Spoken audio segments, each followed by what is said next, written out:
All right, everyone, welcome back. I'm behind the shop, and I'm opening up a radiator on a Toyota 4Runner, 1997, a little over 200,000 miles. Previously, we worked on some hoses on the back side of the engine.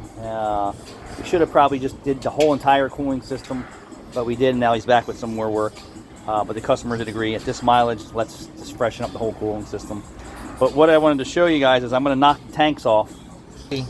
So this was way worse than this. It had a bunch of other crusties inside of it. Someone added sealer over a period of time ago, and I just started knocking this tank off. So let me finish knocking the tank off, and then you can actually see what we see. And I'm not going to get fancy with this.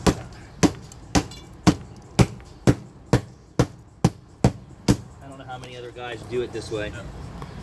Hey, do you have a preference which way I overlap it? This way or this way, or you don't really care? It's going to be insulated with rubber, so I'll say on the bottom maybe. Like this? It's going to still be a lap no matter what. Okay, because I was thinking this would put less stress on the gas tank than this.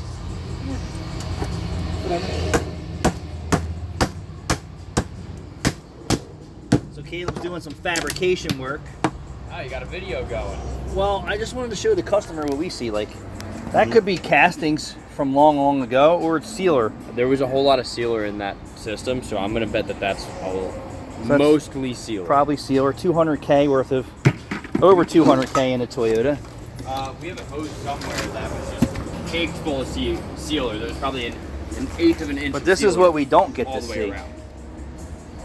Yeah. You know, when we say a cooling system needs attention, we can't really see. You can see this, but what's all inside the tube? This is called the tube, and then the fins are inside of there. So I'm going to knock the back off, and we're going to get another look-see on what's going on here. This is how I taught my son to take these apart, because he does the scrap metal.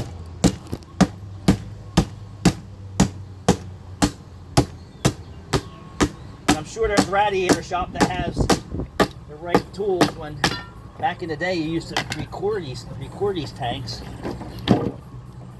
So that's the bottom, or the side. That is the bottom. The transcooler is inside of there. Let's get that apart. And surprisingly, the bottom's not too bad. It's not too bad on the bottom, but the top showed more. Yeah. I mean, look at this. Yeah, so that's All the way through this hose.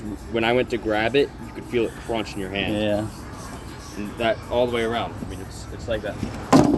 But I would bet you this is probably the original radiator for 200K. Probably.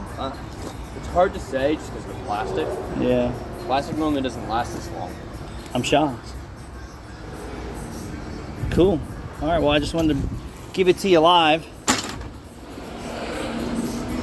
What a difference. So cross flow, right? So this is cross flow, and then this is down. See the difference? Yeah. Crosses this way, and then the coolant flows down. So all the deposits were coming up top and just catching. By the time it got to the bottom, it was just moving probably all the debris. Now, we don't know what's in the heater core and the block, and we're not really caring about that, but I mean, this is just the most we can really do without giving it a whole. You should just replace your radiator every 10 years just because. You know, because it's all plastic, and the hoses are plastic. You definitely should be replacing your hoses. Can you hear it crunch? Not anymore. Is this the upper hose that you were crunching? That was the upper that we could hear crunchies from. I hope that came on the camera. Oh, look at it. Yeah. All right, that's that. That was my fun for the day. Thanks for watching.